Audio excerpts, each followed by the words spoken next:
હાલો, આજના આ પાવન પર્વ પર મંચ ઉપર બિરાજેલ વરિષ્ઠ મગનલાલ મણિલાલ સાહેબ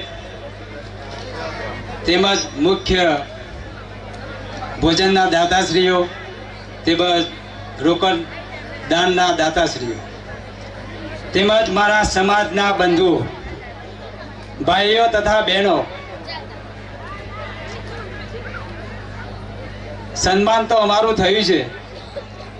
ખરેખર સન્માનના લાયક તો તમે જાણો છો કે જે કાર્ય જેને કર્યું છે, જેને રાત દિવસ મહેનત કરી છે, તેમાં સમાજના પ્રમુખ બેચરભાઈ, નીરવભાઈ, બીજા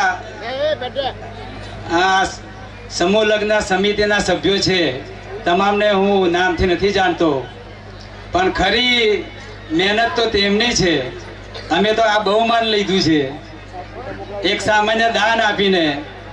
અને દાન તો તમે જાણો છો, દાન વસ્તુ શું છે? દાન એટલે આપી દીધેલો પૈસો આપી દીધો એમ નામ સમજવો. એ દાન એ પોતાના માટે જ કરે છે. દાન બીજાને આપી દેવાનું હોય છે, પણ એ દાન એ એના પોતાના માટે જ હોય છે. સમાજના ભાઈઓ બહેનો, આ વખતનો લગ્ન સમારંભ બહુ આનંદપૂર્વક થયો છે. આપના વોરા સાહેબ આવ્યા, રમણભાઈ વોરા સાહેબ, માન્ય ધારાસભ્યશ્રી, તેમનું ઉદ્બોધન સરસ હતું. અને આપને જે વાયદો કરીને ગયા છીએ એ વાયદો લોબો મને લાગે છે.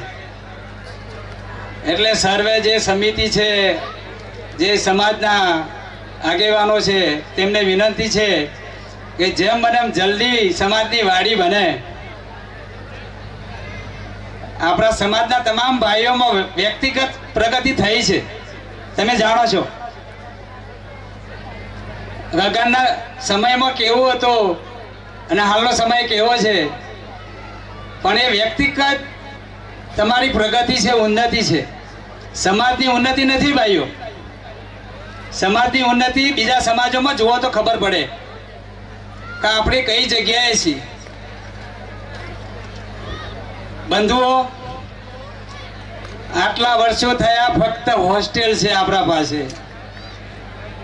અને એ હોસ્ટેલ પણ એમનો જે વખતે જે આગેવાનોએ કરી છે એમને ખૂબ ધન્યવાદ માનું છું.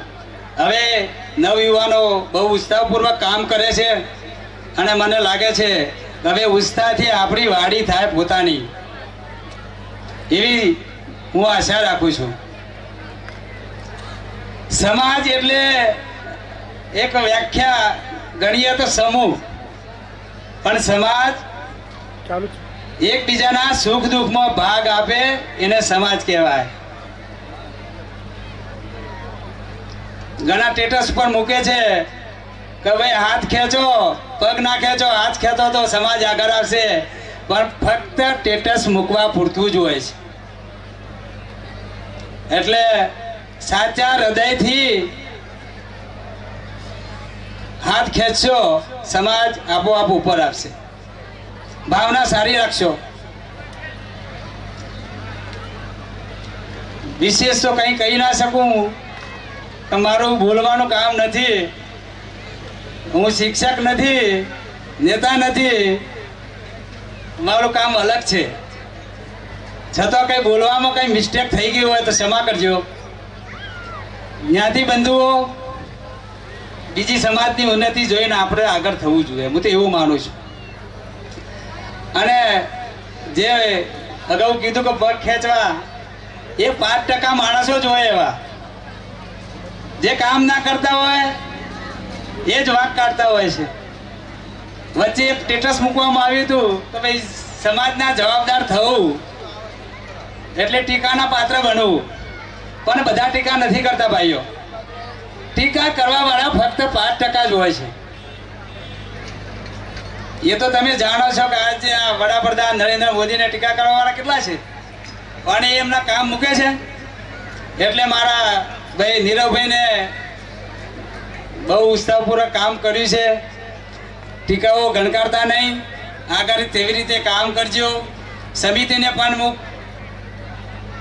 વિનંતી કરું છું, જે ઉત્સાહપૂર્વક કામ કર્યું છે તેવું કામ કરતા રહેજો.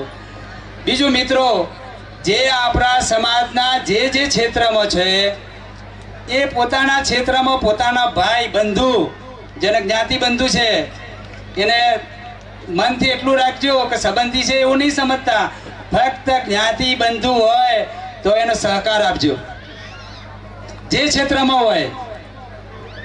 આજનો સમય એ કહી રહ્યો છે, તમે જાણો છો. એટલે જે ક્ષેત્રમાં હોય, વિશેષ ક્ષેત્ર હોય, જે ક્ષેત્રમાં જે મદદ થાય એ ક્ષેત્ર કરવા અપીલ કરું છું ભાઈઓ. છેલ્લે આ સમાજના બંધુઓ, બહેનો, વડીલો, બાળકો તમામ વતી આ સમિતિએ જે રાત દિવસ મહેનત કરી છે, જે ઉત્કર્ષ કર્યો છે, એમને ખૂબ ખૂબ આભાર. સર્વે જ્ઞાતિ બંધુઓથી ખૂબ ખૂબ આભાર. જય હિન્દ, જય ભારત, જય બ્રહ્માણી માતા. બંધુઓ, આ લગ્ન સમૂહ સમિતિ માટે એકદાર એમને જોરદાર તાળીથી સ્વાગત કરશો. હજી તાળી ઓછી પડી છે, ટાંકણી પડે તો એ અવાજ થવો જોઈએ. ફેરથી એકવાર તાળીઓના ગડગડાટ સાથે લગ્ન સમૂહ સમિતિને વધાવીએ આપણે. જય બ્રહ્માણી માં.